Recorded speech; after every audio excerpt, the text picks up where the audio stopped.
The time was 1906.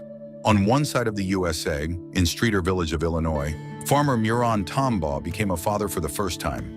On the other side in Arizona, astronomer Percival Lowell set a few human calculators in his own observatory, led by his assistants Elizabeth Wilson, to find a special object in the post-Neptune region. Although Percival Lowell graduated from Harvard University with good results in mathematics, he was primarily a businessman and writer by profession. Astronomy was only a hobby at the beginning. But after reading the book La Planète Mars, written by Camille Flammarion in 1983, he became determined to study Mars and astronomy as a full-time career, where he observed Mars until 1908 and made some extensive drawings of the planet's surface, alongside publishing them in several of his books. However, many of his drawings were wrong, later cited by NASA as optical illusions. Along with Mars, he also drew maps of Venus. While doing these, Lowell sensed something is up in the post-Neptune region, because the planets Uranus and Neptune are not following his pre-calculated path. So he thought, there have to be a large object or a planet floating out there whose gravity is affecting the other two planets. At that time, he named the planet as Planet X, and in 1906, he put his assistant and others in work to find it. Then the days goes by, the months goes by, the years goes by, but Percival Lowell failed to find any trace of Planet X. Then in 1916, for not taking care of himself, he suffered a stroke and left the world forever. Meanwhile, in between March and April of 1915, Lowell Observatory was able to photograph Planet X, but Elizabeth and her team mistook it for a star. After the death of Percival Lowell, the search for Planet X was terminated. His assistant Elizabeth Williams was engaged in other research at the observatory. But after getting married to a co-worker in 1922, Lowell's widow fired both of them. According to Lowell's wife, it is not right for married couples to work together in the same place. After losing their job at Lowell Observatory, Elizabeth and her husband began working together at the Harvard College Observatory in Jamaica, USA. Meanwhile, that farmer named Clyde Tombaugh moved from Illinois to the state of Kansas, due to years of bad weather on the farm and a bad corn harvest. That time, his eldest son, Clyde Tombaugh, was studying in high school. 2 years later, as like Percival Lowell, Tombaugh read an article in Popular Astronomy by an amateur astronomer named Latimer J. Wilson, titled The Drift of Jupiter's Markings, showing sketches of Jupiter, and decided he wanted to make his own telescope so he could see the features shown on Jupiter in sketches. After graduating from high school in 1925, he built several telescopes with lenses and mirrors by himself. To better test his telescope mirrors, with just a pick and shovel, Tombaugh dug a pit 24 feet long, 8 feet deep, and 7 feet wide. This provided a constant air temperature free of air currents, and was also used by the family as a root cellar and emergency shelter. But in 1928, the crops of Burdett Village in the state of Kansas were completely destroyed by hailstorm, some of which were owned by Clyde Tombaugh. At that time, Clyde was dreaming of getting enrolled in college to get a higher education. But due to the impact of hailstorm, his dream was destroyed, but it paved the path for him to becoming a well-known astronomer. Then sometime in between 1928 to 1929, he sent drawings of Jupiter and Mars to Lowell Observatory, which he had been working on for the past years. Seeing those, the then officials of the observatory appointed him as a researcher to find that Planet X. With Clyde, Lowell Observatory restarted the search for Planet X. From April 6, 1929, he began to photograph the night sky every few days with the same old astrograph of the observatory. Since he was using all the calculations left by Lowell and his assistants, he knew exactly where to look. When several pictures were taken, Clyde would compare them with a device called a blink comparator. With this, when moved from one picture to another, a moving object like a planet would move from one place to another, and the most distant objects, such as the stars, would stay stationary.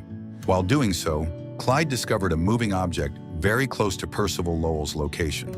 On subsequent observations, he found out the object has its own orbit long after the planet Neptune, which ruled out the possibility of it being an asteroid.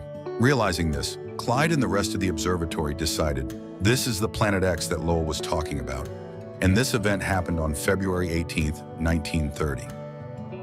3 mythological names were presented to name the planet: Minerva, Cronus, and Pluto.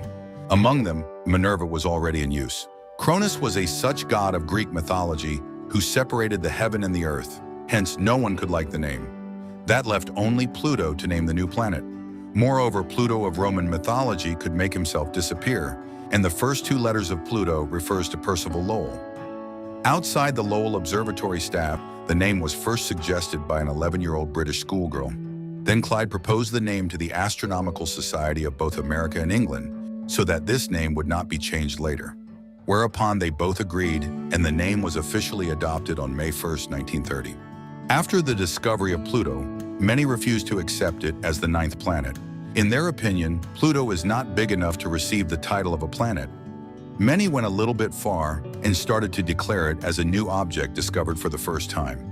However, Clyde did not stop after just discovering Pluto. He continued his research for years in the hope of discovering more in the post-Neptune region. And after finding no other objects, he said Pluto must be a planet. Meanwhile, NASA's Voyager 1 and 2 spacecraft were launched in 1977.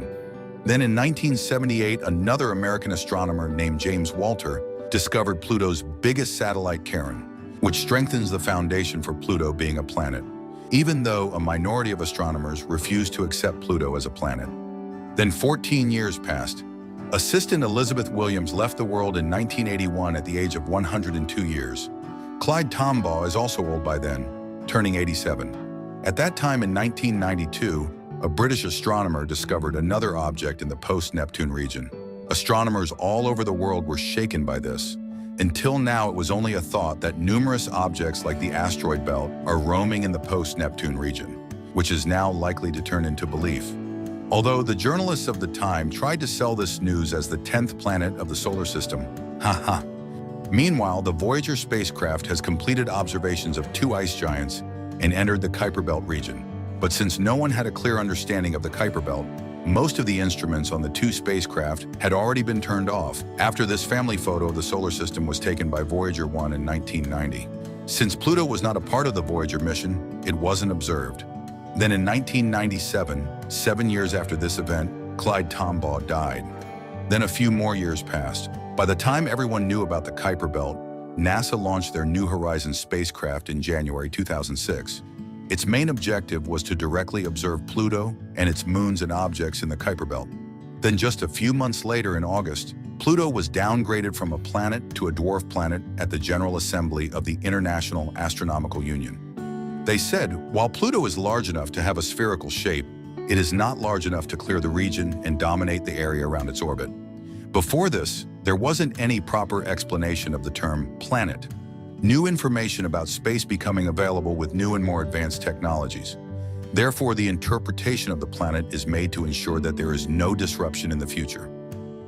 From late April 2015, New Horizons began sending images of Pluto, where Pluto and its moon Charon could be seen faintly. Then over the next few weeks, Pluto began to reveal itself in more detailed structure. Until now, no one had any accurate information about Pluto, but this time it could be confirmed through the New Horizons spacecraft. Pluto is 2,376 kilometers in diameter and stays around 29 to 49 astronomical units away from the Sun. The dwarf planet's disparity in distance from the Sun is due to its elliptical and tilted orbit. Because of that, it stays closer to the Sun than Neptune during a part of its year, where a year in Neptune is 248 years in Earth. Pluto is thought to have a rocky core covered in a thick layer of water ice, above which is the outermost layer, where methane and nitrogen gas accumulated and formed a thick layer of ice. There is no such thing as soil. All consist of water ice, nitrogen, methane, etc. in their icy state. On the surface of Pluto, mountains, valleys, plains, craters caused by meteorites, ice volcanoes, etc. can be seen. The mountains here can be called pillars of water ice, some of which have ice coating of gases like methane. The height of the highest mountain here is 9,800 feet, and the length of the largest valley is about 580 kilometers, which have created some amazing sights to behold on this distant planet. Many craters created by meteorites can be seen here. Some of them show signs of decay and refilling, which is actually caused by the difference in distance from the Sun. Pluto's atmosphere is tenuous and thin, where mostly nitrogen, methane, and carbon monoxide have been found. When the dwarf planet gets closer to the Sun than Neptune, its ice begins to melt and turns into gas. That creates a temporary thin atmosphere on Pluto. Then when it starts moving away from the sun, the gases in the atmosphere freezes and starts to accumulate on the surface like snowfall. Because of this, many planes can be seen on Pluto, which are made of frozen nitrogen gas. Moreover, relatively heavier materials sinks, and relatively lighter materials rises to the top, helping to smoothen these areas.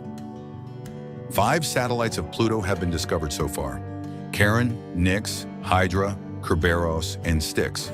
These satellites are thought to have formed early in the solar system when another Pluto-sized object collided with Pluto.